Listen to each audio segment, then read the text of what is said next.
অনেক দিন পর দারুণ মজার খাবার খেলাম দুপুরবেলা। একদম পেট ভরে ভাত খেয়েছি। আর সেই খাবারটি ছিল কচু শাক। আসসালামু আলাইকুম, আমি মারিয়া আবার একটি নতুন ভিডিও নিয়ে আপনাদের সামনে হাজির হলাম।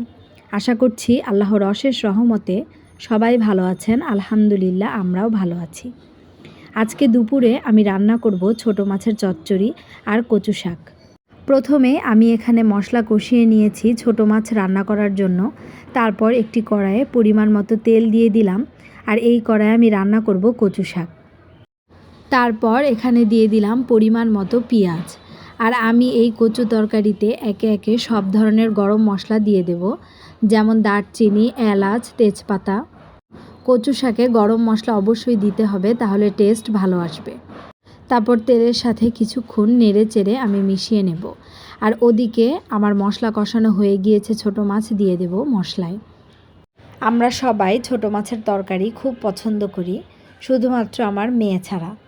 আমি আজকে যে কচু শাক রান্না করব, সবসময় এই কচু শাক আসলে পাই না। আমি ঢাকার যে এলাকায় থাকি সেখানে সবসময় কচু শাক পাওয়া যায় না, মাঝে মাঝে চোখে পড়ে।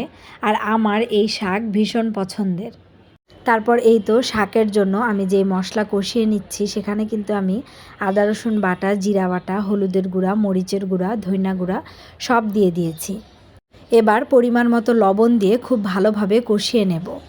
আর আমি একটা ইলিশ মাছের মাথা রেখে দিয়েছিলাম শাক রান্না করার জন্য। সেই মাথাটা খুব ভালোভাবে ধুয়ে আমি এখানে দিয়ে দেব। কচু শাক, ইলিশ মাছের মাথা আবার ছোট চিংড়ি দিয়ে রান্না করলে বেশ ভালো লাগে খেতে। আবার শুধু পাতাগুলো দিয়ে ভর্তাও বানানো যায়। ভর্তা খেতেও কিন্তু অসম্ভব মজার।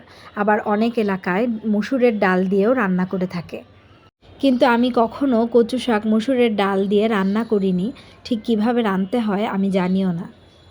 এবার ইলিশ মাছের মাথা মশলার সাথে খুব ভালোভাবে আমি কষিয়ে নেব। আর এদিকে আমার ছোট মাছের তরকারিও কিন্তু একদম হয়ে গিয়েছে। মাথা কষানো হয়ে গেলে আমি এখানে কচু শাক দিয়ে দেব।